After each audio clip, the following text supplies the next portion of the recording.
Salut à tous, c'est Hugo de la chaîne NSS, et non, il ne suffit pas d'enlever de la matière pour avoir un design minimaliste. Au contraire, parfois vous pouvez avoir plusieurs éléments, pas mal d'éléments même, et pourtant conserver ce style que beaucoup de personnes envient. Alors aujourd'hui, l'idée n'est pas tant de vous faire un cours complet sur le minimalisme parce qu'il y a énormément de notions, mais on aura l'occasion d'en reparler, ne vous inquiétez pas. Mais aujourd'hui, je vais vous présenter 3 tips importants à prendre en compte, et vous allez même pouvoir les réutiliser dans d'autres contextes. Bien, avant tout, l'un des points sur lesquels il va vraiment falloir faire attention, c'est la typographie. Ça peut paraître basique, mais comme c'est une grande base du design, il va falloir faire preuve de minutie dans votre choix. Alors ça, c'est la typo que j'utilise personnellement, c'est la Filson Pro, et comme vous le voyez, on a quelque chose de relativement sobre. Et c'est l'un des points vraiment à prendre en compte, privilégiez toujours une sobriété graphique. Bien évidemment, ce n'est pas une règle universelle, mais comme je vous l'ai dit, aujourd'hui, on va surtout voir des bases. J'ai fait pas mal de vidéos, et je vais bientôt en refaire d'ailleurs, où je vous présente des typographies un peu sympas qui sortent du lot, qui ont vraiment leur caractère à elles, et il y a pas mal de typographies qui sont donc dans cette catégorie-là,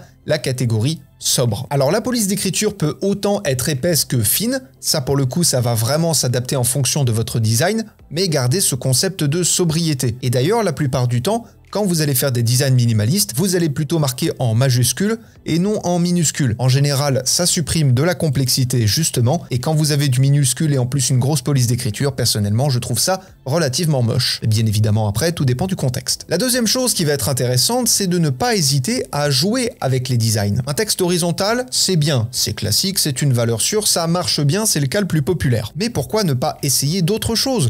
Que ce soit un texte que vous aurez tourné d'une certaine façon, que ce soit un texte coupé mais dont vous pouvez toujours lire le message, là vous avez reconnu bien évidemment le mot design, ou encore supprimer de la matière pour conserver uniquement les contours de votre texte, ce qui à nouveau peut vous donner quelque chose de très intéressant. Donc ça c'est vraiment le deuxième tips, ne vous limitez pas à ce que vous connaissez, testez de nouvelles choses, testez de nouvelles esthétiques pour vos textes. Dans le meilleur des cas, ça marchera, et au pire des cas, vous aurez testé des choses, et surtout, vous aurez découvert de nouvelles choses. Et enfin, le troisième tips, amusez-vous avec les formes. Alors bien évidemment, gardez toujours des formes simples encore une fois. Vous avez tous les outils dans Premiere Pro pour créer ou des formes circulaires, ou bien des formes qui seront plus dans la famille des polygones, voire même des formes complètement aléatoires avec l'outil plume qui se trouve juste ici. Mixer, déplacer, changer de couleur, créer du contraste, mettez des effets de dégradé, ajoutez des petits points pour faire du grain, etc.